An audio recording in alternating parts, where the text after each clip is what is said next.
नमस्कार, मी सुगरण किचनमध्ये तुम्हा सर्वांचे स्वागत करते।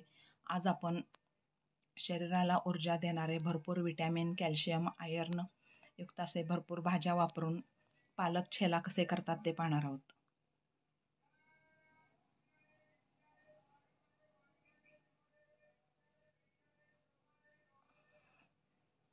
प्रोटीन पालक छेला बनवण्यासाठी पालक बारीक चिरून घेतलेला आहे, बारीक किसलेला गाजर, दुधी किसून घेतलेला आहे, बारीक चिरलेला टोमॅटो, कांदा, हिरवी मिरची बारीक चिरून घेतलेला आहे, कोथिंबीर,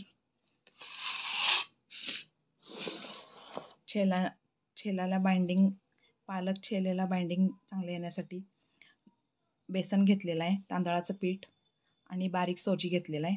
आता ह्यामध्ये घालण्यासाठी मी तीळ, 2 चमचे तीळ, हिंग, जिरे पावडर, धने पावडर, मिरची पावडर, मीठ, ओवा आणि सोडा घेतलेला आहे। आता हे सर्व भाज्या आणि यामध्ये मिक्स करून घेते। तर आधी हे सर्व हळद, मिरची पावडर, धने, जिरे पावडर सर्व यामध्ये मिक्स करून घेते। तर हे सर्व मिक्स करून घ्यायचं आहे चमच्यानं।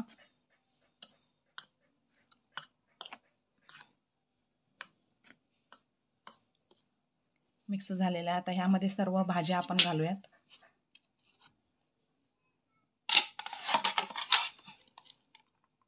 पालक, गाजर,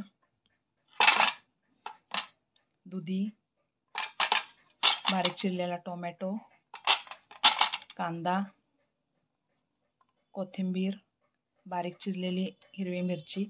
आता ह्यामध्ये पाणी घालून बॅटर आपण तयार करून घेऊया। पूर्ण भाज्या वापरून पालक छेला बनवण्यासाठी आपण सर्व मिश्रण आणि पिठे घालून आपण बॅटर तयार करून घेतलेला आहे। साधारण अशी कन्सिस्टन्सी पाहिजे आपल्याला। आता आपण छेले करून घेऊयात। पालक छेला करण्यासाठी मी गॅसवर पॅन नॉनस्टिकचा तवा गरम करायला ठेवलेला आहे। आता त्याला तेल लावून घेते, म्हणजे आपले छेले पटकन निघतील।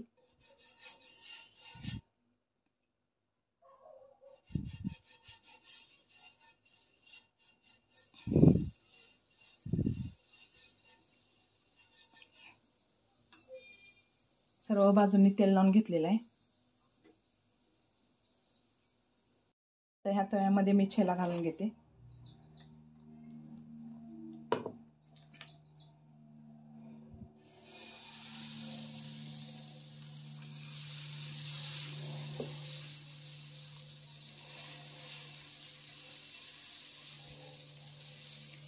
चांगलं सर्व बाजूंनी पसरून घ्यायचं आहे व्यवस्थित।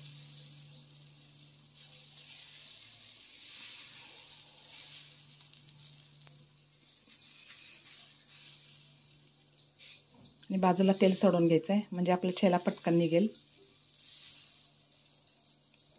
हा छेला अतिशय पौष्टिक आहे। यामध्ये पालक, गाजर, दुधी आणि सर्व आपण भरपूर भाज्या वापरून केलेल्या आहेत, त्यामुळे हा छेला अतिशय पौष्टिक आहे। सकाळच्या नाश्त्यासाठी आपण हा छेला बनवू शकता किंवा मुलांना डब्यात देण्यासाठी। आता सर्व बाजूंनी तेल सोडून घेते।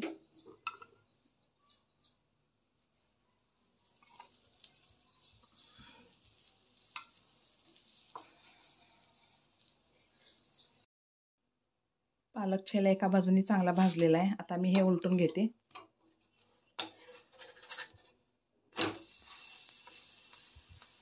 मस्त असा छेला तयार झालेला आहे।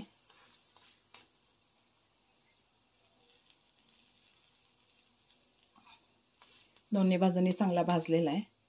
आता मी एका डिशमध्ये काढून घेते आणि असेच बाकीच्या पिठाचे मी छेले करून घेते। भरपूर भाज्या वापरून पालक छेला तयार झालेला आहे, ते मी एका डिशमध्ये काढून घेतलेला आहे। हा छेला आपण दही बरोबर, टोमॅटो सॉस किंवा पुदिना चटणी बरोबर खाऊ शकता। असेच नवनवीन छान छान रेसिपी पाहण्यासाठी माझ्या चॅनलला लाईक, शेअर आणि सबस्क्राईब करा।